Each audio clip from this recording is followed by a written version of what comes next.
എം.ടിയുടെ തിരക്കഥകളിൽ ഗവേഷണം നടത്തി ഡോക്ടറേറ്റ് എടുത്ത ആളാണ് ചേർത്തല എസ്.എൻ. കോളേജിലെ മലയാള വിഭാഗം അധ്യാപകൻ ഡോക്ടർ ബിജു എം.എസ്.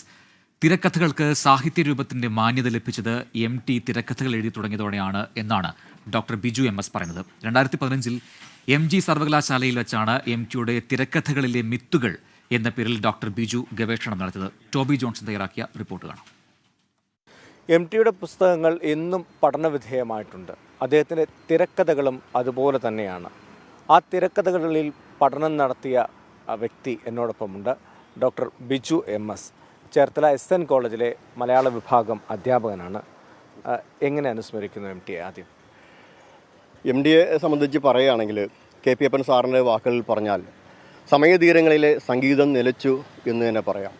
അർത്ഥഗർഭമായ മൗനം വെടിഞ്ഞ് കഥയുടെ നിലയില്ലാ കയത്തിലേക്ക് എം.ടി യാത്രയായി എന്ന് പറയാം.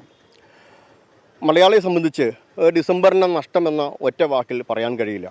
മലയാളികളുടെ ഗൃഹാതിർത്തം നിറഞ്ഞ ഓർമ്മകളിലെ ഒരു സുവർണ കാലഘട്ടമാണ് ഇവിടെ അവസാനിച്ചത്.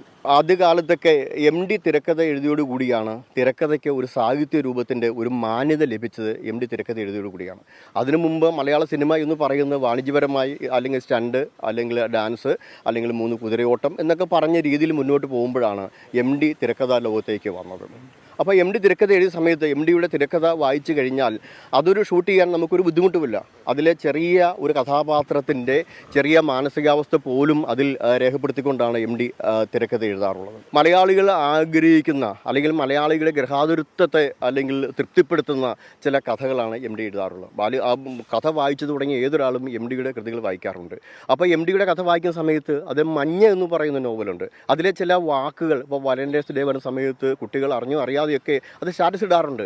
അതിലും വിമല എന്ന് പറയുന്ന കഥാപാത്രത്തോട് സർദാർജി പറയുന്നൊരു വാക്കുണ്ട്, പരിഭ്രമിക്കാനൊന്നുമില്ല, എനിക്ക് നിങ്ങളെ ഇഷ്ടമാണ്, പ്രത്യേകിച്ച് കാരണങ്ങളൊന്നുമില്ല, വഴിയിൽ തടഞ്ഞു നിർത്തില്ല, പ്രേമലേഖനം ചോദിക്കില്ല, ഒരു ഉപാധിയും ഇല്ലാതെ ഞാൻ നിങ്ങളെ സ്നേഹിക്കുന്നു എന്നാണ് സർദാർജി വിമലയോട് പറയുന്നത്. പക്ഷേ ആ നോവൽ വായിച്ചിട്ടുണ്ട് ഇല്ലെങ്കിലും കുട്ടികളത് സ്റ്റാറ്റസ് ഇടാറുണ്ട്.